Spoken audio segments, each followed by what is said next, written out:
Roe versus Wade was a decision by the United States Supreme Court that found there was a constitutional right of a woman to control her own body, and they based that right on a right of privacy. In 2018, the Supreme Court slowly shifted towards a more conservative ideology. In 2021, a Mississippi lawsuit against an abortion provider called Dobbs v. Jackson prompted the review of Roe v. Wade. When the Supreme Court struck down Roe v. Wade, the whole world was watching and reacted. My choice. The decision is likely to make abortion illegal in half of the United States.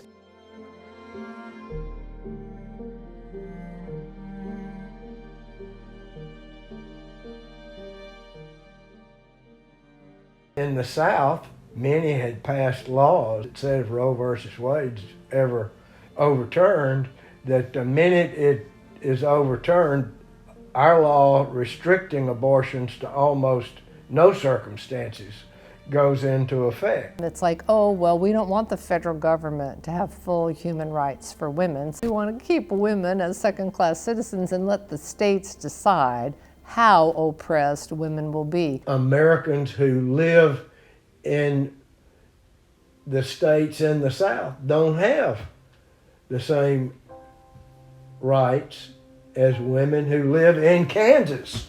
18 states, home to more than 25 million women of reproductive age, have banned or restricted access to abortion care, taking away their once constitutional right. We know that women or patients die or that there's increased morbidity when abortion's illegal. We know it, it's a fact. Scientifically, the fetus is a human individual, then we're talking about human rights here. There should be no killing of this individual from the moment of conception on. My name is Allison Wilson. When I had my abortion, I was 22 years old. What I feel very strongly about is if you don't support abortion, don't have one, and stay out of my business. As regulations banning abortion are increasing, people like Meg Autry, a gynecologist at UCSF, are working to provide equitable access for abortion across the United States.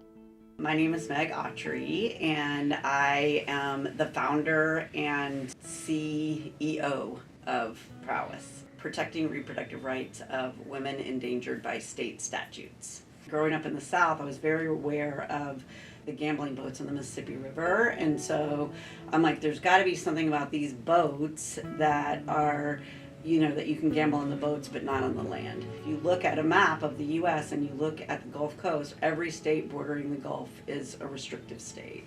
There's parts of the oceans that are governed by federal law, and then there's other parts that are governed by international law.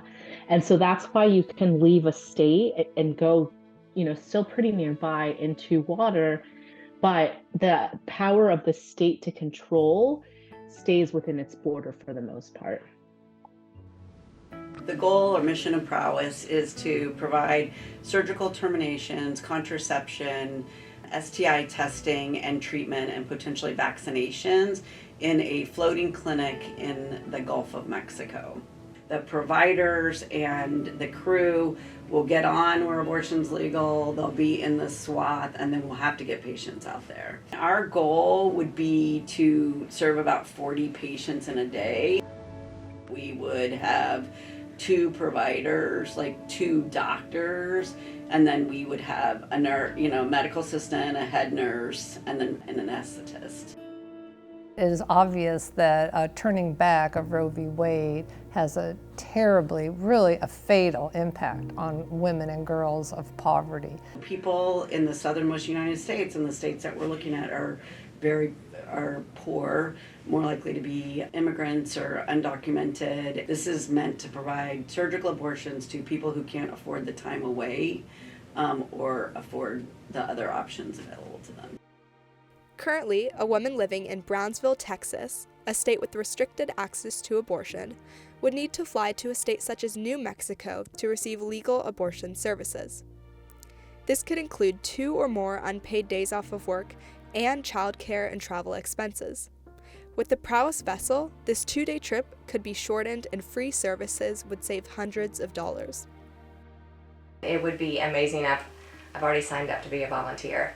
I hope it comes to fruition. I think it's going to take a lot of fundraising. From small donors, we've raised about $250,000, and we did that, in 6 weeks. I mean, the response to the press, but it'll take about $3 million to buy a vessel and then $3 million to remodel it. And then we're going to have money for operations. And so we feel pretty confident that through foundations, we'll be able to fund the operations part of it. But the actual buying the vessel and the remodeling of it is what we need. And so that'll be about $6 million. In California, abortion will always be a right. Are Prowess's efforts to expand its reach rooted in equality, or are they undermining our democracy? Hello, my name is Janet Morana. I co-founded the Silent No More Awareness Campaign, which is the largest mobilization of women, men, and families who regret their abortion experience. Well, I think what they're trying to do is to go around the will of the people of that state. If that state, through their elected officials, has passed laws limiting abortion, and they're trying to go around that, then what they're trying to do is go against the will of the people of that state, which I feel is not good, not correct, not American. It's not the people, really, it's the politicians. Abortion should be a patient and her doctor, period. No one else should be involved in that decision. I think that we need a lot more people like this doctor who are thinking about how to step into the gap and help women who need it.